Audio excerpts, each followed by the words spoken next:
दोस्तों, कल की कहानी में आपने सुना कि आशीष और राज को बहुत ही गंदी बदबू आती है। तो देखते हैं आज की कहानी में क्या होता है। ये इतनी गंदी दुर्गंध किस चीज़ की आ रही है? हाँ यार, यहाँ पर बहुत ही गंदी बदबू आ रही है। ऐसा लग रहा है जैसे कोई इंसान मरा हो या फिर कोई जानवर। आशीष और राज दोनों उस दुर्गंध की दिशा में आगे बढ़ते हैं, लेकिन उन्हें एक बड़ा सा पत्थर दिखाई देता है। उसके अलावा वहाँ पर कुछ भी नहीं था। दोनों सोच में पड़ जाते हैं, यहाँ तो कुछ भी नहीं है, लेकिन ये दुर्गंध कहाँ से आ रही है? मुझे तो लग रहा है कि उस पत्थर के आसपास कुछ है, राज ने कहा। हाँ, मुझे भी ऐसा ही लग रहा है, चल वहाँ जाकर देखते हैं, आशीष ने कहा। आशीष और राज दोनों पत्थर के पास जाकर पहुंच जाते हैं और उस पत्थर को हटाते हैं। पत्थर के नीचे की मिट्टी बहुत ही कमज़ोर थी। शायद एक कब्र जितनी जगह में मिट्टी एकदम नरम थी। वो दोनों धीरे धीरे मिट्टी को दूर करते हैं। आखिर में सारी मिट्टी को हटाकर उन्हें अंदर एक सफ़ेद सा कफन दिखाई देता है जो किसी के ऊपर लिपटा हुआ था। आशीष और राज दोनों बहुत ही ज़्यादा डर जाते हैं। यहाँ तो किसी की डेड बॉडी है, चल यहाँ से चलते हैं, आशीष ने कहा। अरे यार रुक जा एक मिनट। कफन को हटाते हैं और अंदर देखते हैं कि ये लाश किसकी है। नहीं यार, मुझे बहुत डर लग रहा है, आशीष ने कहा। अरे उसमें डरना क्या, तू अपनी आंखें बंद कर ले। आशीष ने अपनी आंखें बंद कर ली और राज धीरे धीरे कफन हटाने लगा। कफन दूर होने के साथ ही राज की आंखें फटी की फटी रह जाती हैं और उसके मुंह से एक बड़ी सी चीख निकलती है। राज की धड़कनें बहुत ही तेज होने लगती हैं। एक के बाद एक धड़कन बढ़ने लगती है और उसकी हांफती हुई सांस इशारा कर रही थी कि राज ने कुछ भयंकर चीज़ देख ली है। राज की नज़रों के सामने एक लड़की की लाश थी जिसका चेहरा पूरी तरह से बिगड़ा हुआ था। चेहरा बिगड़ जाने से पता नहीं लगाया जा सकता कि वह किसकी लाश थी। आशीष यहाँ देख, राज ने कहा। आशीष धीरे धीरे आंखों से अपने हाथ हटाता है और लाश का चेहरा पूरी तरह से बिगड़ जाने के कारण वह बहुत ही ज़्यादा डर जाता है। आशीष अब क्या करेंगे? वो सब तू सोच, मैंने तो तेरे को पहले ही कहा था कि यहाँ से चलते हैं। अरे यार, लेकिन मुझे नहीं पता था कि इतनी भयंकर लाश होगी यहाँ।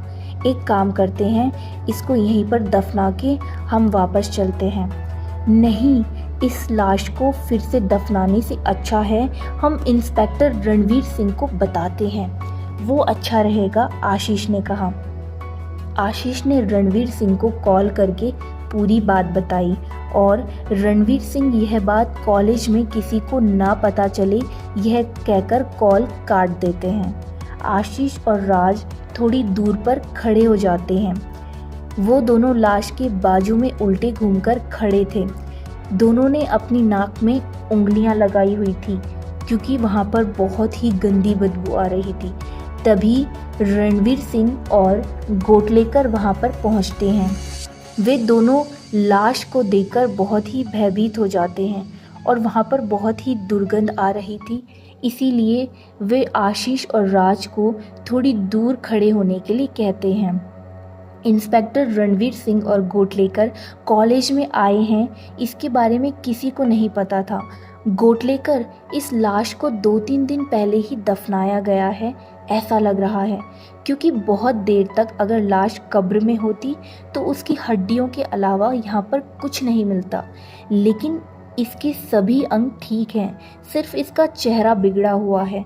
किसी ने बहुत बेरहमी से इसको मारा है, चाकू से पूरा ही चेहरा बिगड़ा है। यह पहचानना बहुत मुश्किल है कि यह किस लड़की की लाश है। बिल्कुल सर, लेकिन अगर हम इसका चेहरा बनवाते हैं तो हमें पक्का मालूम पड़ जाएगा कि यह लाश किसकी है, गोटलेकर ने कहा। ठीक है, लाश को फॉरेंसिक लैब में ले जाओ। गोटलेकर लाश को ले जाने की तैयारी करता है। कब्र की जांच करते करते रणवीर सिंह की नज़र कब्र के एक कोने में पड़ती है जहां पर एक घड़ी का पट्टा था। रणवीर सिंह उस पट्टे को उठाते हैं और घड़ी पर खून के निशान देखकर आशीष और राज से पूछते हैं कि यह कितना दरिंदा रहा होगा जिसने बेरहमी से इस लड़की की हत्या कर दी है। इस घड़ी के बारे में तुम दोनों को कुछ मालूम है? यह घड़ी कब्र में से मिली है जिसके ऊपर खून के हल्के दाग हैं। पहले कभी किसी के हाथ में देखी होगी। रोलेक्स कंपनी की है जो बहुत महंगी आती है। बहुत कम लोग ही यह घड़ी पहनते हैं। आशीष थोड़ी देर सोचने के बाद तुरंत ही कहता है, सर ऐसी घड़ी हमारे कॉलेज के सिर्फ 2 ही व्यक्ति पहनते हैं, कॉलेज के प्रिंसिपल और स्टेट के प्रोफेसर मिस्टर आनंद वर्मा। यह 2 ही व्यक्ति इस रोलेक्स कंपनी की घड़ी को पहनते हैं। मुझे तो लग रहा है कि यह घड़ी उन दोनों में से किसी एक की होनी चाहिए। आशीष, तुम्हें पूरा यकीन है कि यह घड़ी उन दोनों में से किसी एक की है? हाँ सर, मुझे पूरा भरोसा है कि यह घड़ी उन दोनों में से किसी एक की होनी चाहिए। आशीष, यह लाश किसकी है और इसका हत्यारा कौन है? उसके बारे में सारी जानकारी सिर्फ यह घड़ी से मिल सकती है और घड़ी पर लगे खून के दाग भी सबूत के काम आएंगे। अभी हमें ये कब्र फिर से जैसी थी वैसे ही मिट्टी से भर देनी चाहिए।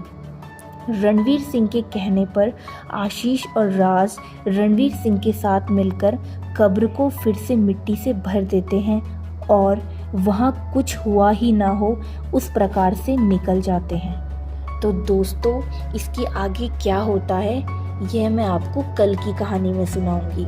और भी सुनने के लिए हमारे चैनल पर बने रहें। धन्यवाद।